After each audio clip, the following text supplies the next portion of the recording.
Now, the problem with computers is not just that the eyes are looking at the near point all day, which is like, think of like flexing your bicep, holding a big dumbbell, because the muscles of the eye and the ciliary muscle around the lens, they are more engaged when we look up close. So it's more of an effort. It doesn't mean that it's just looking up close is bad for your eyes, right? But if we do it too long and if we're straining, that will be a vision killer, number one. The other thing is looking near and far. I mean, they have the 20-20-20 rule. I always say, you know, who gets up every 20 minutes and looks up 20 seconds, 20 feet in the distance? I always say, put your computer in front of a window like I have. It's easy I can just look out really far in the distance. You know, build your environment to support you.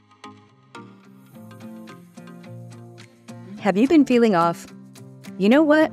Your hormones might be out of whack. Take my quiz to discover your personalized hormone imbalance and get a free report with your results. Learn what's really going on with your hormones and start feeling like yourself again. Just visit the website quiz.hormoneshelp.com to take the hormone quiz now. So I have to share this little story. So Claudia and I know each other because of a professional group that we're in called Mindshare, the Mastermind. And I remember one of the first conversations we had, I was talking about the fact that I had a problem with distance vision, but I was very non-compliant on wearing my glasses and that I never, ever wear them unless I absolutely have to. And what Claudia said blew me away. And so let's start. I want you to talk about your story, but then I want you to share why that was such an important conversation. But how did you get into vision? So like many of us doing what we're doing, we had a problem with this thing, right? And I had glasses. I got my first pair of glasses at the age of 3. And then I got into school at 6 and I was bullied and teased. I was farsighted. I had a squint, meaning my right eye was turning in, astigmatism too. And back then, when I was born in the 60s, I was the only kid in school that had glasses. So I was bullied. I was teased. I felt like I was this weird kid. I didn't have any friends. And as I got older, like that got even worse, right? Then you get into the early teenage years. So I felt really lonely and disconnected from everybody. And then at some point, and somebody invited me to play on the handball team. And I wasn't athletic. It was literally just they had no girl players. So I joined and the coach said, you can't wear your glasses because, you know, they were glass, not like today. They're more of plastic material, right?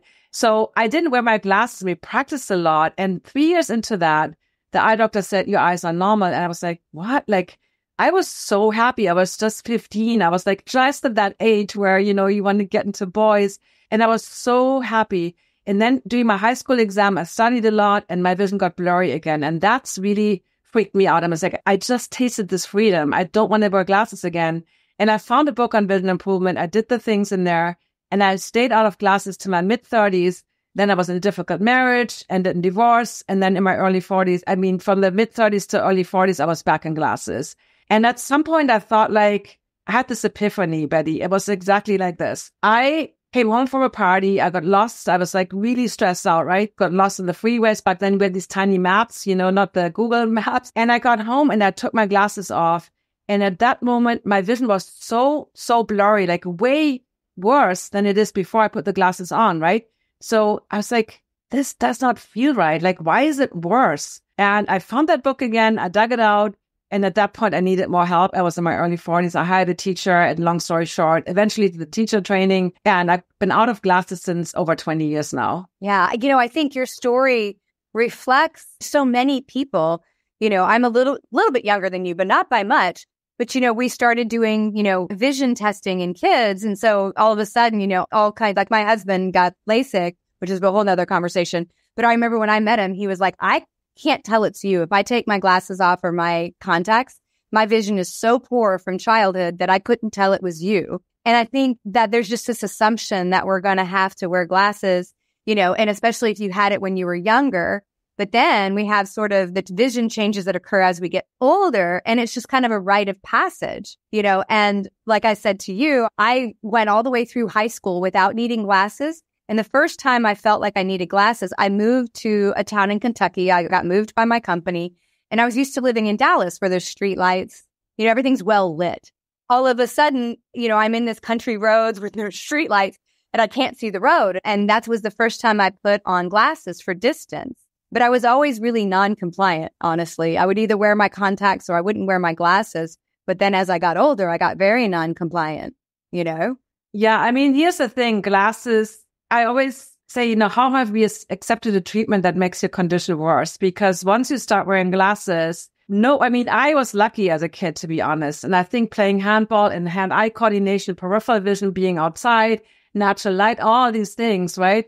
Kind of did it. I don't know. I mean, back then I wasn't trained as a teacher, but I would make assumptions on this. So I see when I actually was interviewed in a podcast many years ago, and I gave her a few things. She said she wanted to test it for us, right? So I gave her a few of the practices that we're going to talk about. And after, she didn't wear her glasses for 2 weeks. And she said to me, so when she interviewed me 2 weeks later, she said, I actually didn't do any of the things you told me. I just didn't wear my contacts or my glasses.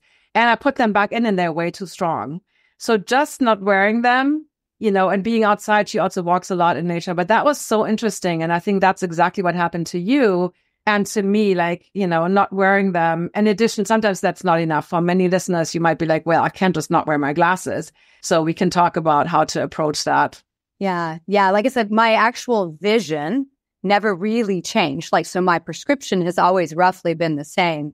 So I feel like I've kind of saved myself progressively getting worse. So tell my listeners, in case they're not clear, we have different types of visual changes, whether it's nearsighted, farsighted, astigmatism. Define some of those just in case they're not sure. So I think there's always a lot of confusions about the language. And it's kind of confusing. So a nearsighted person, are sometimes called short-sighted, means that your vision is best close up. A nearsighted person might be able to read without glasses. If it's not too strong, they might even be able to be on the computer without glasses. But one for driving and for other distance tasks, they need glasses. A farsighted person is somebody who can see best in the distance and has blurrier vision up close. And there's a little bit of a difference between the true hyperopia that I had as a kid, where even the middle distance isn't clear, but it gets worse as you get closer. And then what we call presbyopia is usually when you get in your 40s, 50s, your near vision declines and you start with reading glasses, right? And I want to talk about glasses with you definitely, because if you wear reading glasses, you immediately know when you look up with reading glasses on, everything is blurry. You already realize that the diopters, the strength in your glasses is very specific to a distance, which most nearsighted people don't realize. So, and then the astigmatism is probably the most confusing conditions. All of these three, nearsighted, farsighted, and astigmatism, are so-called refractive errors, meaning they are referring to the refraction of the light, so the cornea and the lens onto the retina. So there's something going on that the light beams are not projected onto the retina properly. And astigmatism can be near or farsighted, and it often comes in addition to near or farsightedness. So it's basically, think of an uneven shape of the cornea. I had clients tell me, my cornea is football shaped, and they're like, what does that mean? So instead of a dome shape, like think of a sliver of a basketball, the cornea has a steeper and a flatter angle. And that is the axis in your prescription. So when you see the axis is the flatter angle, and that is usually based on, for those of you watching the video, that there's we have 6 outer eye muscles. And if some of these muscles are more tense, they kind of squeeze more on the eyeball, and basically the cornea is not even. And astigmatism is super common. Most of the time, if it's under 1 diopters, which you see in your cylinder, in your prescription, you don't even notice it in your glasses. So then we have the fusion problems, which relates to all kind of problems where the two eyes, how the two eyes work together. You might even have perfect eyesight, but maybe the two eyes don't work together. So you either get double vision, which is very irritating to the brain. Usually the brain is like, that's no good. It turns off one eye, and that's what's then known as amblyopia or lazy eye. Strabismus or squint is when one or both eyes don't look straight. They look off to the side or to the nose, and that could be intermittent, or it could be all the time. And then lastly, we have the eye diseases, right? Most commonly known as cataracts, glaucoma, age-related macular degeneration. So that's kind of the broad overview over the different challenges that I work with. Yes. Okay. So I have to ask this question because I'm sure other people have heard this. So I wore contacts, right, for my near vision. And I always, like I said, anytime I tried to go up prescription, I couldn't see, you do the little test and they're like, you need to go up. And I'd be like, no, I need to go back down.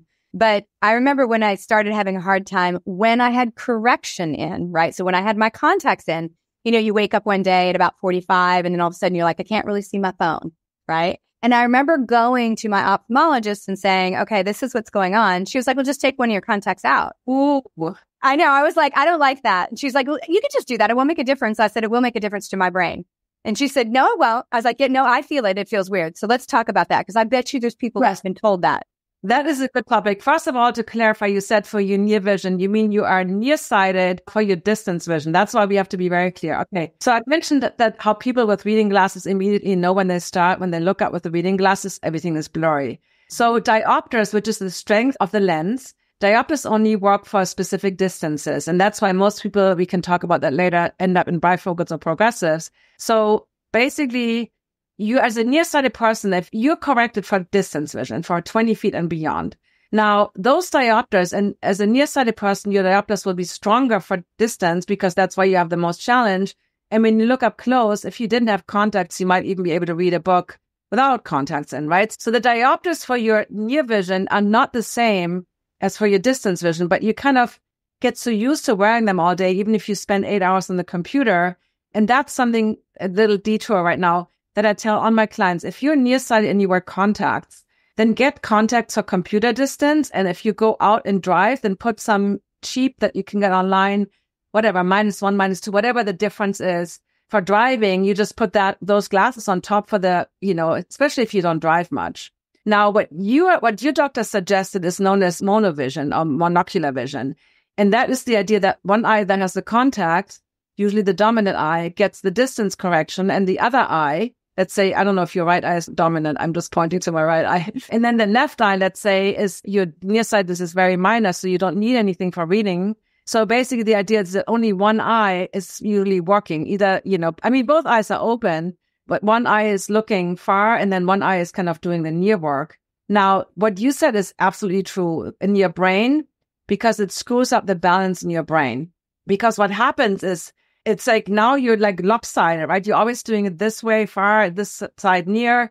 And what I found with people, and I have clients that have monovision correction, either contacts or LASIK or cataracts or lens replacement, they lose their depth perception because we only have depth perception when both eyes focus on something together. Now, that doesn't happen overnight and it's not like completely gone, but it's usually weak. And what happens when we have not good depth perception? We trip.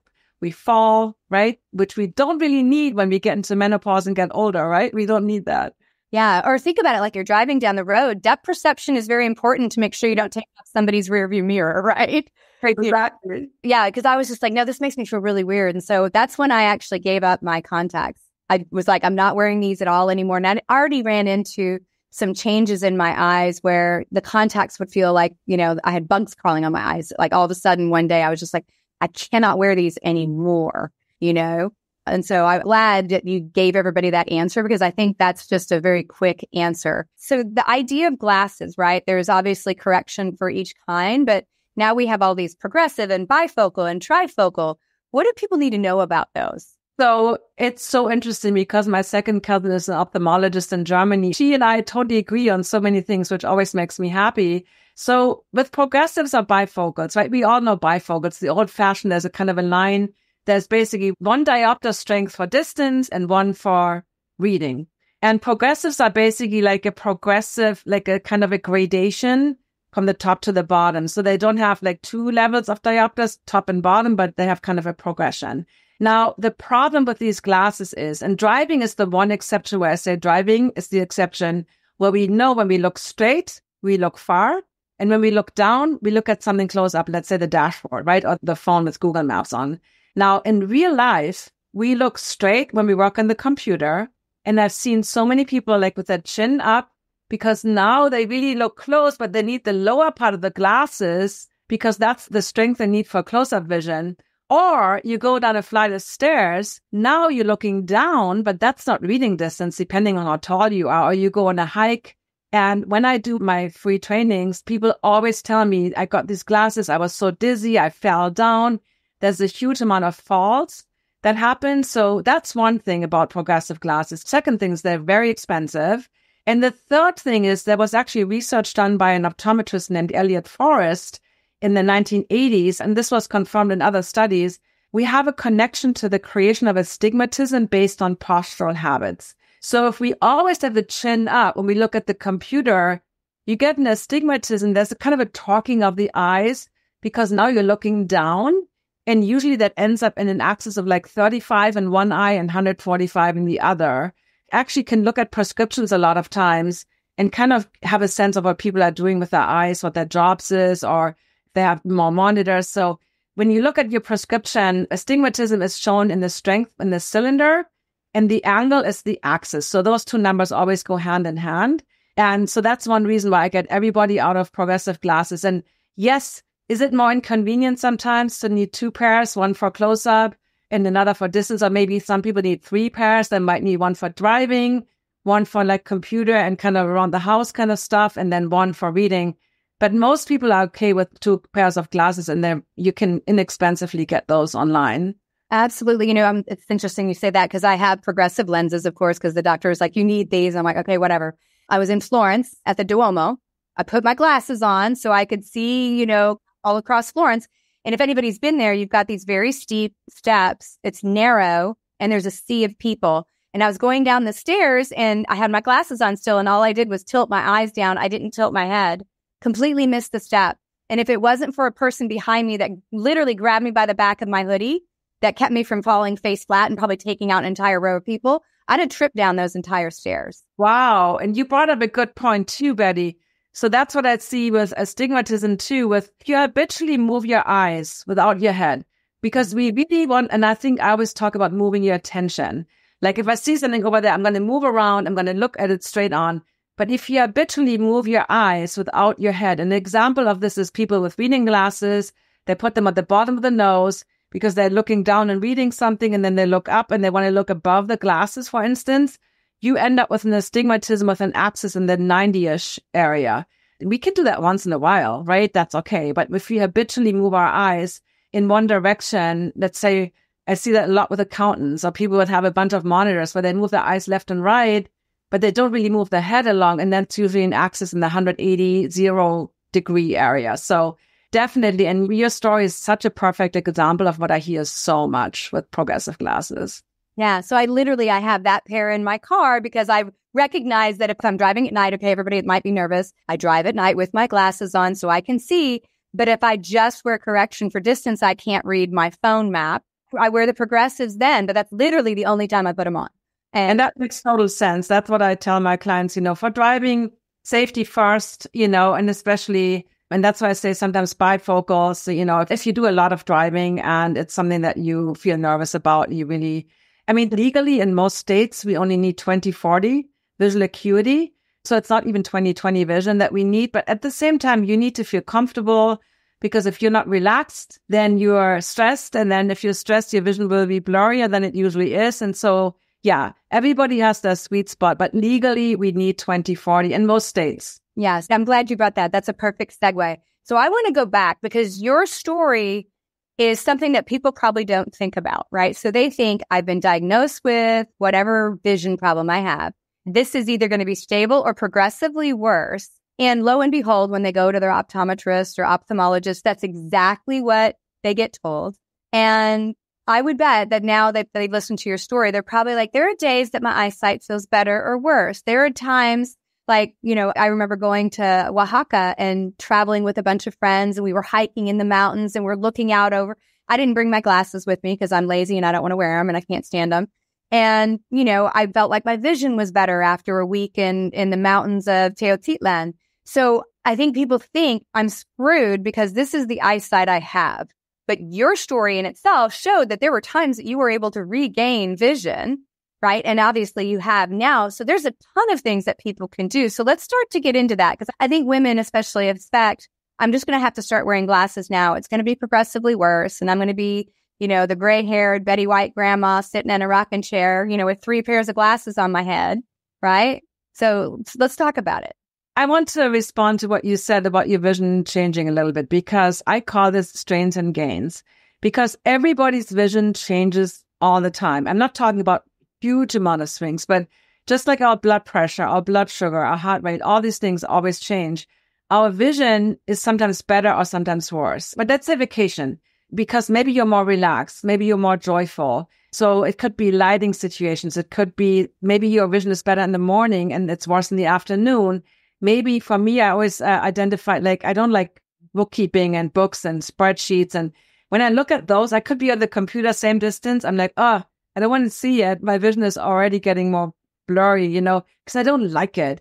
Versus, doing this where I look at you and we have a nice conversation. So that's one thing. And the other thing is what you do with your eyes has a big difference. Because every time I go to like parks, I meet a lot of these park rangers, they're volunteers, and I notice a lot of times they do the bird watching or they point out the whales and they don't wear glasses. I'm like, older, I'm like, always, did you have cataract surgery? And I'm always curious, right? No. But since I've been doing this and I'm looking far in the distance, my vision has gotten better, which is so true. So that's one example. The other thing is, like I said, noticing the daily, like how, people, tasks, light, computer use or screen use, how all these things affect your vision. And once you know what makes it better, you already have a clue as what is your own thing. An example, I had a client and she said her vision is worse when she goes in the garden. I'm like, really? Like most people would say the garden. She said, well, all I see is all the weeds, all the work I have to do. I'm like, okay.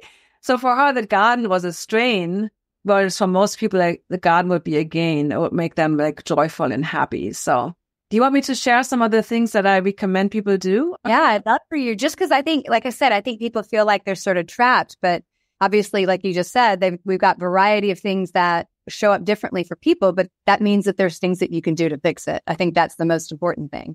Yeah, I think the first thing is, like, we talked about this a lot, like, don't wear your glasses if you don't need them. And with contacts, it's a little bit more tricky because you don't just take them in and out. And with contacts, it's a little story, but we talked about nearsightedness. In most cases, people with contacts are nearsighted, like you were.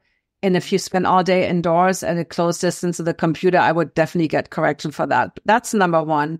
Don't wear them if you don't need them.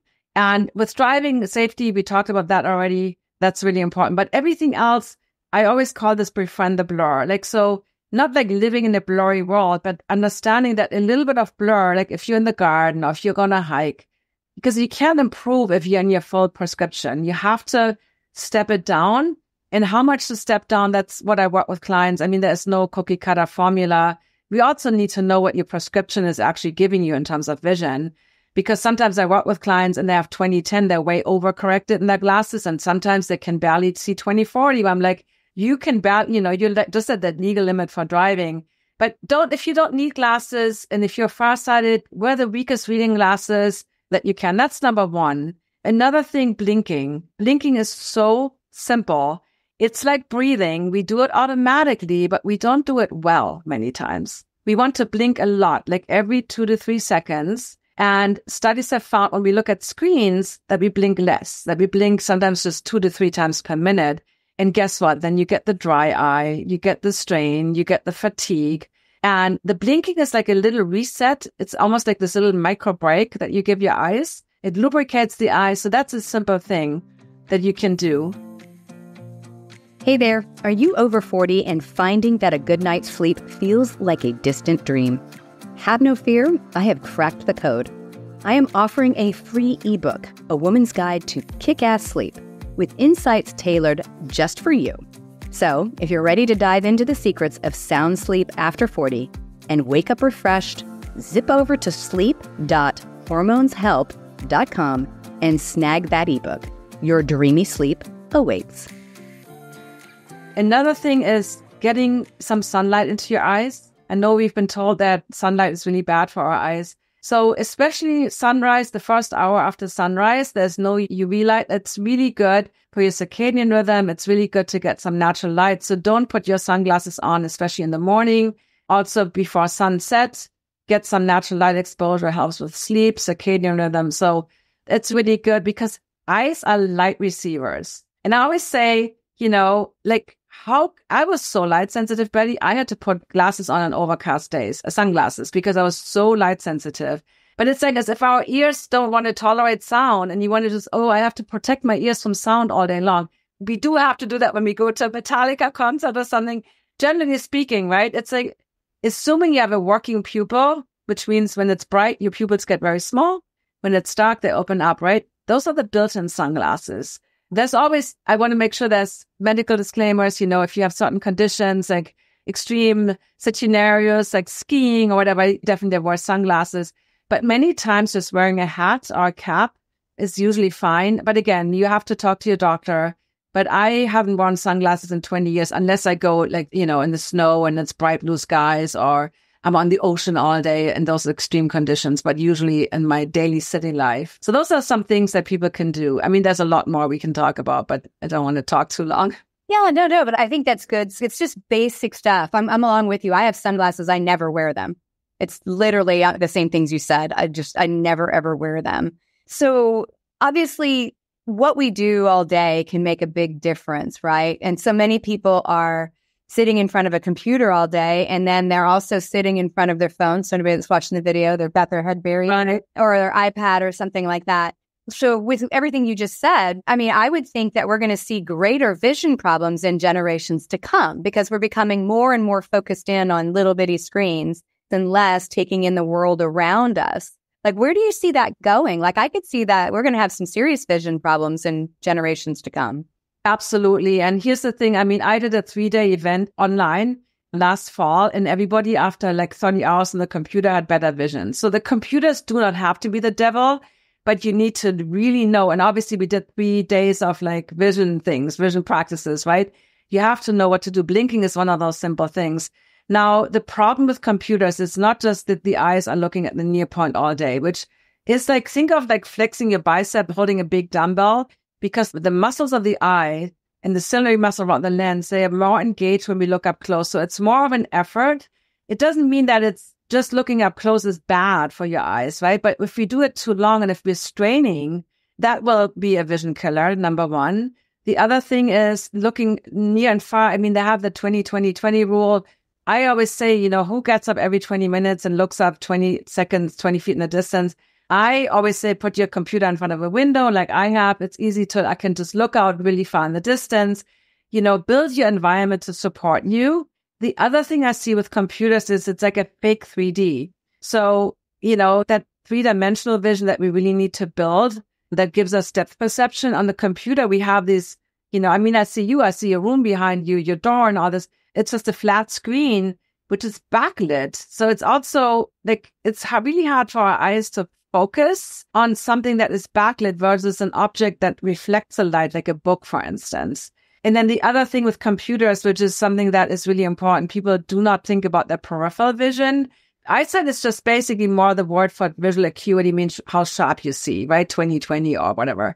But there's so much more in vision. There's the peripheral vision, the binocular vision, how the eyes work together, the night vision, the color vision. All these things have to work together to give you optimal vision. Now, peripheral vision, when we look at, especially when you wear glasses, you have this concept that everything behind the glass is sharp and everything outside the glass is super blurry.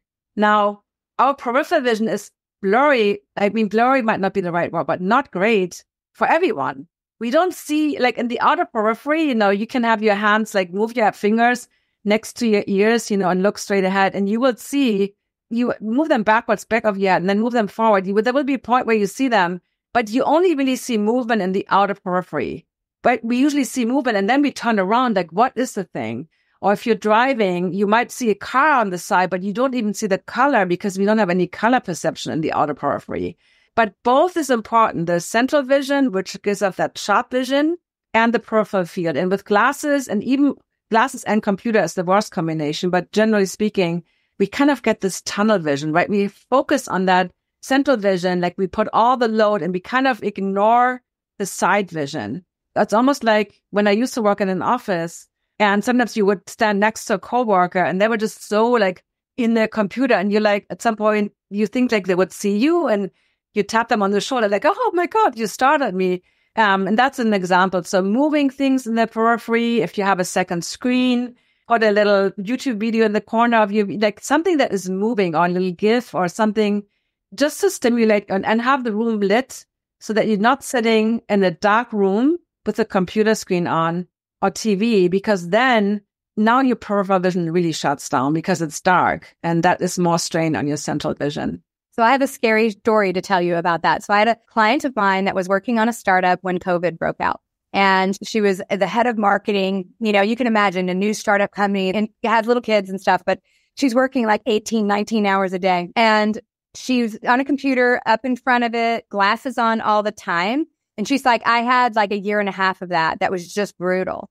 And somewhere along the way, she was driving with her kids in the car one day, and she never had left the city of Dallas. So, you traffic all the time. There's stuff around her all the time. She got outside of the city limits on her way to Austin. And as soon as she got out where she was on the open road and there was nothing in her periphery, her brain could not understand where she was in space and time. Wow. Like she had to pull over the car because she couldn't drive anymore. Like her brain, and she went and saw a specialist, and he was like, your brain has lost its understanding of the periphery. She could not drive. If there was not something next to her for her brain to sort of pick up on from the peripheral, because the response was kind of, backfired in the brain because of so much what you just described. I mean, imagine how frightening that would be, is all of a sudden your brain just cannot tell that there's a ground beneath you, a bridge in front of you, because there's nothing for it to perceive against that because you're the only car on the road. Right. That's definitely extreme. And in the periphery, we talk a lot about, I teach a lot of movement. So natural vision, people with good vision, they don't really know what they're doing. But if you ask them, do you see things moving, the room moving? They would always be, yeah, of course. The second your eyes move or you move, it seems like everything else is moving the opposite way. So when you're driving, you're moving forward, but it feels like, the side of the road is moving almost backwards, like a dolly in a Hollywood movie or something. And people with poor vision usually don't see any movement. And so I work a lot with specific techniques that are too hard to share here on this podcast. They're a little more intricate, but just noticing maybe when you go on your next walk, notice when you go up, it seems like the room goes down. Obviously you are the one moving, but it's that sensation that everything is always fluid and moving. And that might initially be when you're staring, when you're used to that strain with the glasses, that might feel very unsettling. But the more you can relax into that, the better your vision will get. So that's sometimes we have to uncover that and slowly, undo some of those kind of like, it's almost like your vision, your brain is just so frozen in the state of, using the glasses, and there's no movement. And people ask me about cataracts all the time. I'm like, your lens, your eyes need to move, not just side to side, near and far. There needs to be movement. And so that's something that we have to kind of work on. It's like, and I really try to teach people to make the daily habits. So what I do is not eye exercises at all. We do things that are practices or relax exercises that are more teaching you what your eyes on your brain actually need, what they crave. And you have to undo some of those bad habits. That's really what it is. So I don't spend any time doing visual practices at all anymore. But initially you have to just kind of to undo the bad habits that you have. And there's mental, emotional components we haven't talked about either. I mean, there's so many pieces to the puzzle. Yeah, let's briefly talk about that, because obviously stress, like anybody would go, okay, stress is obvious because when I'm stressed and tired, my eyes get weak and my vision gets worse. So let's talk a little bit about the mental, emotional too. We don't have to go massively into it. Yeah, so generally speaking, what I've found, so nearsighted people feel very comfortable in their little close-up space, right? You said you were nearsighted. So there's more of the sensation of, I feel good in my little bubble, but anything out there is like scary. And that might be the reason that you got nearsighted in the first place, especially if you got glasses as a child, as a young adult, something didn't feel safe. A lot of times I ask people, what happened in your life, like 1 or 2 years before you got glasses? Or we moved, or my parents divorced, or I got bullied. Like there's usually something where your nervous system is like, this does not feel safe. And, so it protects you by kind of making the things like, just so you don't see them and they don't affect you so much. So that's one thing. And then you get glasses, which then, so that's usually the worst thing to do. So anxiety is a more of a connection with nearsightedness. There's more worry of things to come, the future, the distance, looking forward. Versus a farsighted person is more what I find, they don't want things close to you. Like I was definitely that. Like I didn't want to cuddle with my mom. I was like, get away from me. I wanted to have my safe distance from everybody. And farsighted people have more tendency as we get older, adults, help everybody else. But when it comes to, oh, I'm fine, not treating yourself like really like you're out there for everybody else. And so that's one thing with and astigmatism. Astigmatism is a little bit of a confusion. So you're not really sure, what is my true self? Like, what do I really want? What do I really feel? And that was also, I had astigmatism quite strongly in my right eye. I never knew what I wanted. I always asked, should I do this or this? Even with the group that we're in, right? I'm like, should I join that one or that one? I couldn't. It took me, and I'm really good now. And astigmatism is also a little bit of that mental, like, quote unquote, ADD, not the clinical diagnosis, but more like you're jumping from task to task. You really struggle with focusing on something.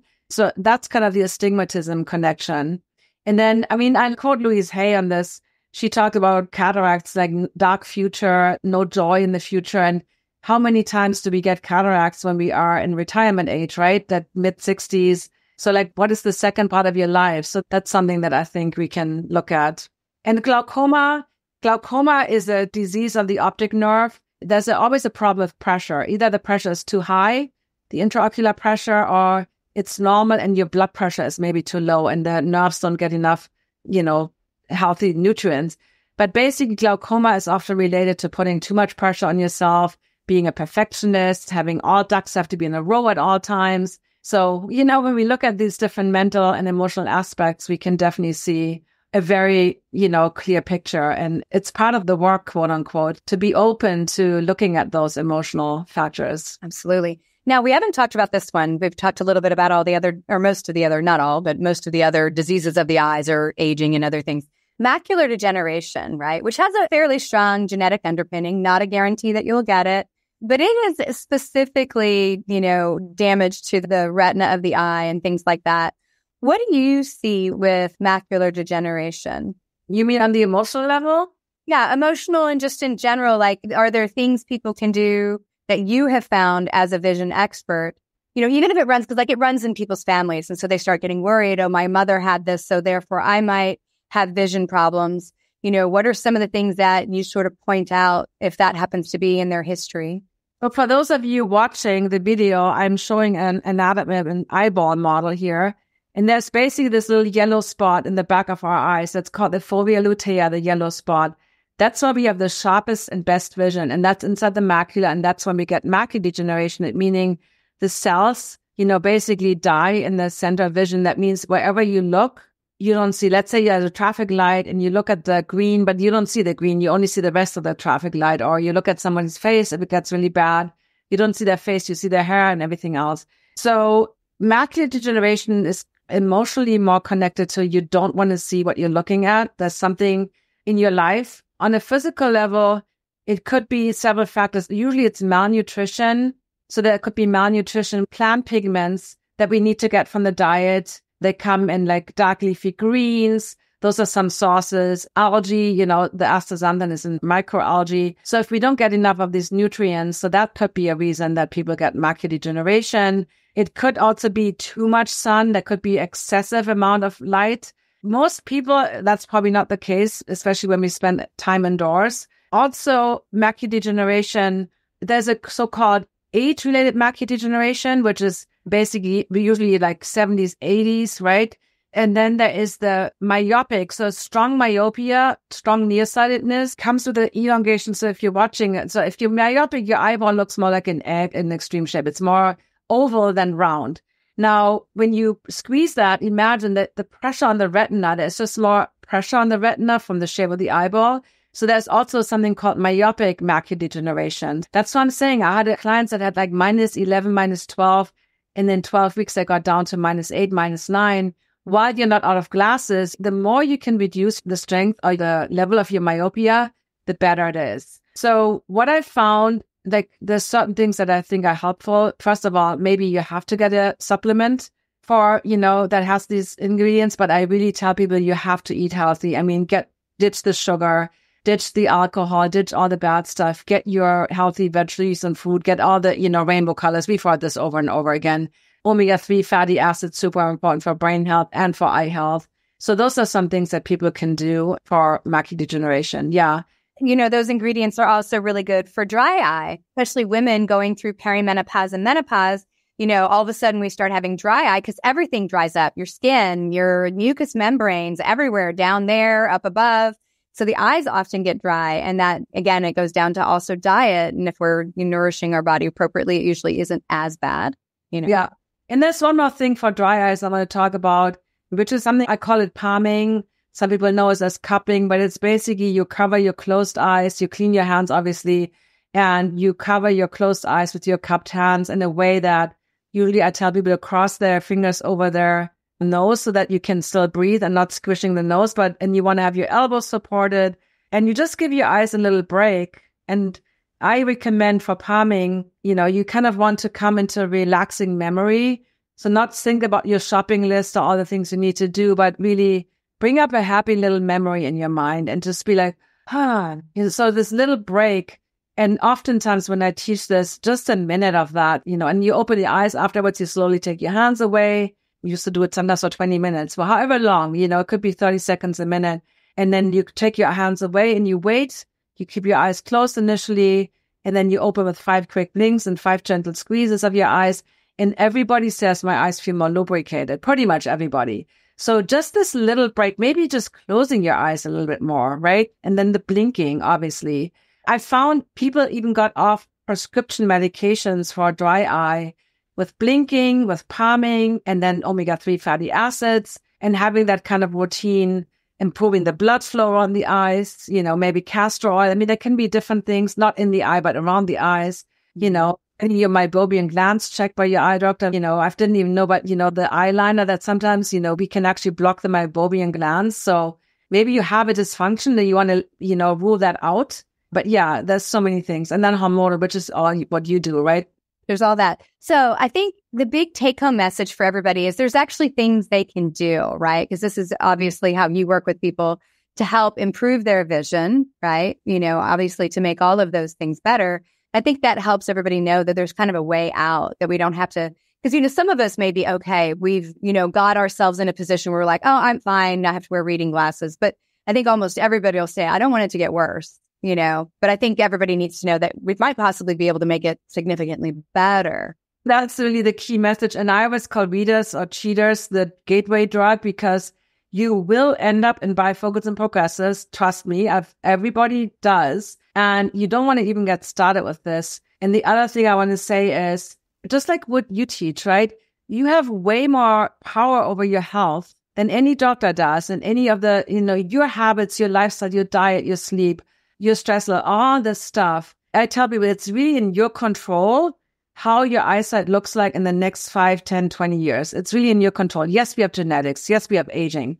But it doesn't have to mean that you go downhill. If you watch the blue zones, you look at all the centenarians, notice how few of them wear glasses. So there is things that we can do. So yes, we have those things. We might have bad genes, but the genes don't really, we know epigenetics, nutrigen. We know that our habits and our daily choices have a bigger impact on our health outcomes, including your vision, than really all this other stuff. Absolutely. Absolutely. Well, this has been not only fascinating, but I think, everybody's probably learned at least 3 or 4 things that they can do to help improve their vision or just feel better. Their eyes feel better. Their brain feels better. So can you tell people listening, the Menopause Mastery Tribe, how they can find you? So I am known as Holistic Vision Coach on Instagram and YouTube. I have a YouTube channel, and I have a website. naturallyclearvision.com is my website, naturallyclearvision.com. And I have a guide, 10 habits. And I have a guide especially for menopausal women for 10 habits that you can start doing today. Some of the things we talked about a little bit, but this goes more into depth. And I also talk about like what works for dry eye. So it's going more into the specifics. So that's a free guide that you can download. Yeah, and we'll make sure that we have all of that in our show notes so everybody can download it there. Iris, this has been, number one, really fun, but super informative. Like I learned a bunch of new things today that I can use for myself, for sure. I thank you for being on, Claudia. Thank you so much for having me. I think it's so empowering to know that little things you can do to really have a big impact on how well you see when you get older. Absolutely. Absolutely. Well, thank you, everybody, for listening to Menopause Mastery. Hey, if you like this episode, just do me a favor and hit the subscribe button up above, and I'll be back with you next week. Thank you so much for tuning in to the Menopause Mastery Podcast. You are why I'm here, and I am so very grateful.